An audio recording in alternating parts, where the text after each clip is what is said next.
stres. Akan tetapi, adakah anda mengetahui maksud sebenar stres?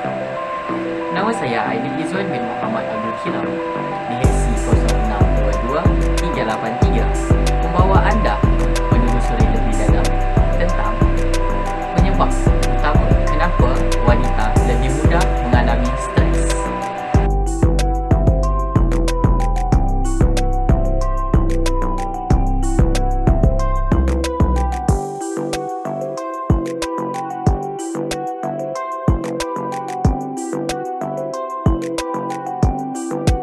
Perkara pertama yang akan saya bicarakan pada hari ini iaitu apakah itu stres?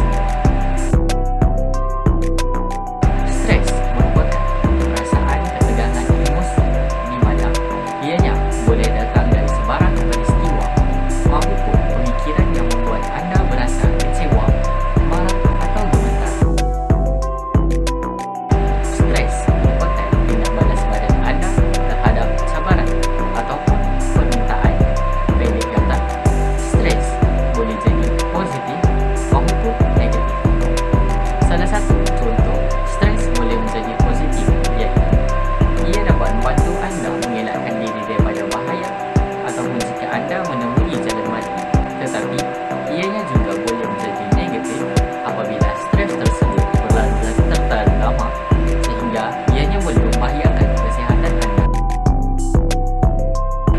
Terdapat dua jenis stres. Yang pertama, acute stress. Ianya merupakan stres jangka masa pendek yang hilang dengan cepat. Manakala yang kedua, chronic stress, berbeza jauh dengan acute stress di mana ianya merupakan stres jangka masa panjang yang berlarutan sehingga menyebabkan masalah kesihatan.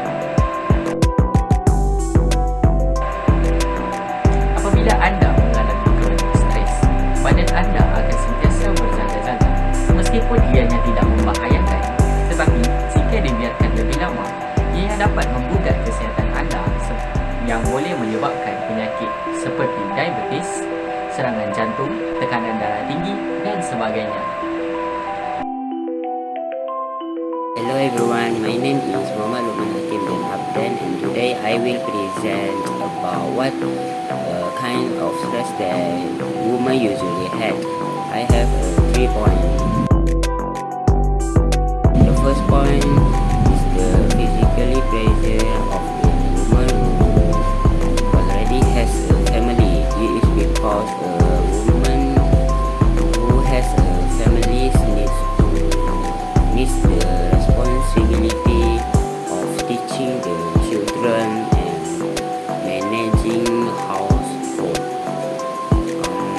For example, as cooking, cleaning the house, and washing the clothes. This requires a lot of energy as a woman and can have an impact against the body, such as weakness and pain. The second point is the emotional stress in doing a job. This is because of work, the rules that must be followed and discipline. For example, needs to delivering the document on the time, working until the night at midnight, and has a problem with friend at the work. This can damage a woman emotions because she does not have enough to rest and less time with family. The third point is feeling of disappointed. Feeling disappointed is a feeling born as a result of feeling sad because ambition or hopes and wish are not achieved. status is causing her feels empty, disappointed. In the life of working woman is also possible occurs when not achieve the target goals such as in promotion, fail to educate children to get a full mark in exam, fail to defend the household.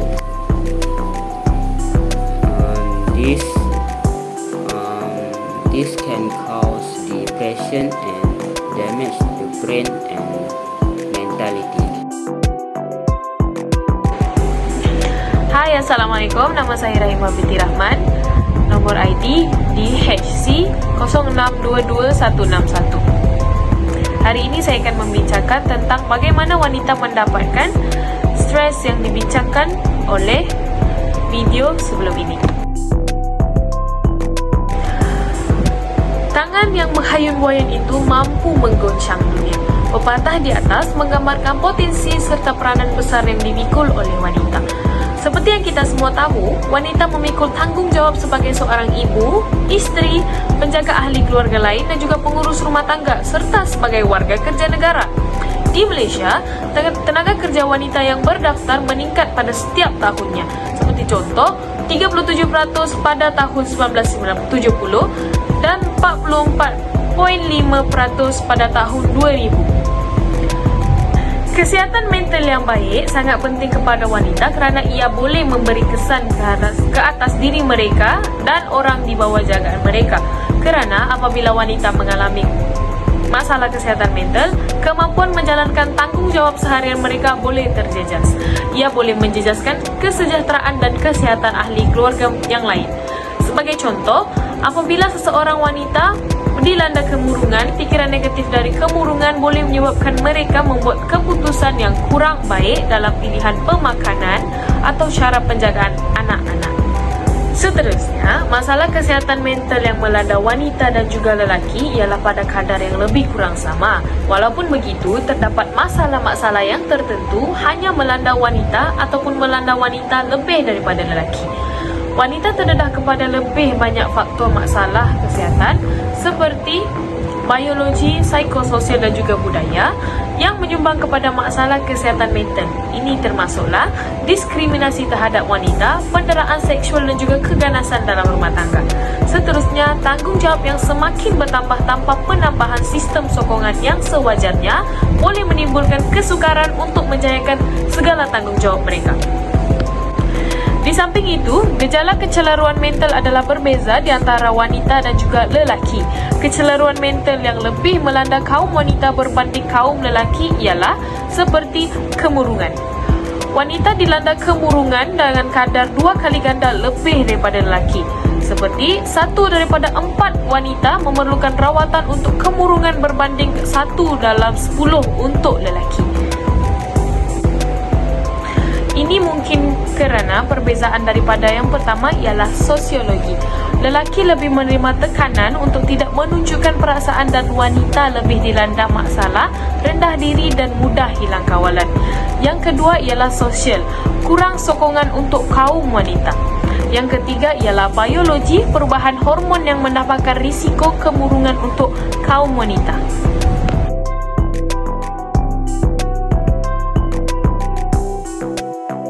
Assalamualaikum dan salam sejahtera. Nama saya Nur Asni binti Muhammad Asni.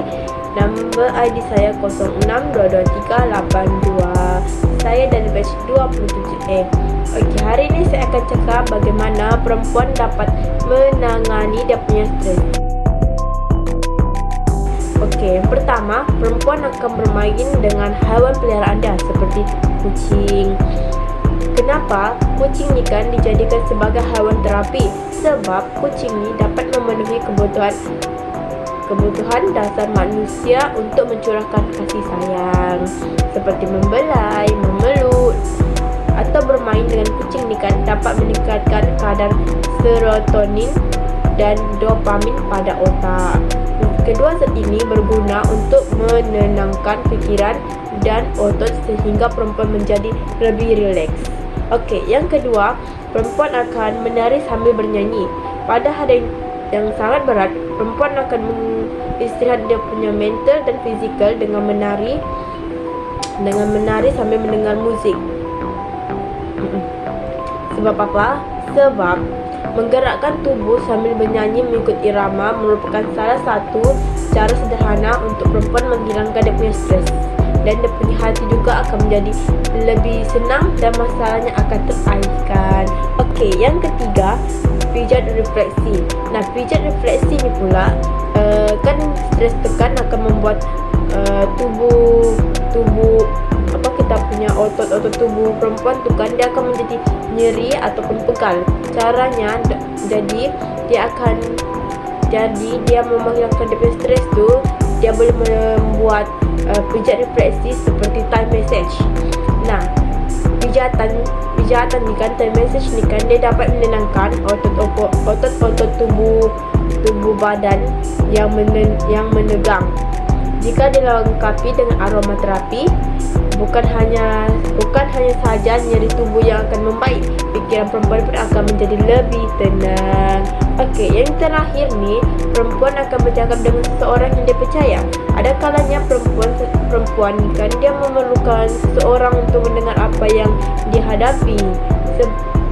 Jadi dia akan berkongsi lah. Sebab kan kalau dia berkongsi benda tu yang bikin dia stres tu kan, dia punya otaknya tu kan, dia tak terlampau fikir, so dia macam begitu.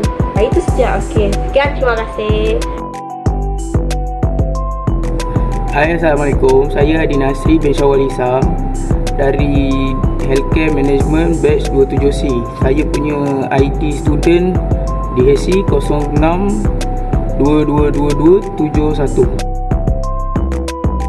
Hari ini saya akan membincangkan tentang penyakit yang boleh didapati oleh wanita yang mengalami tekanan.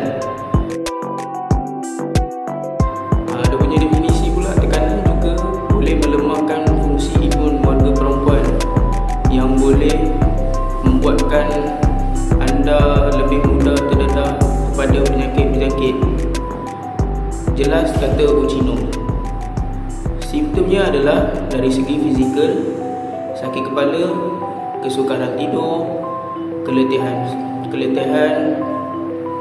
paling biasa sakit di belakang leher. Selain itu, emosi juga boleh dalam kebimbangan, kemurungan, kemarahan dan rasa tidak tenang.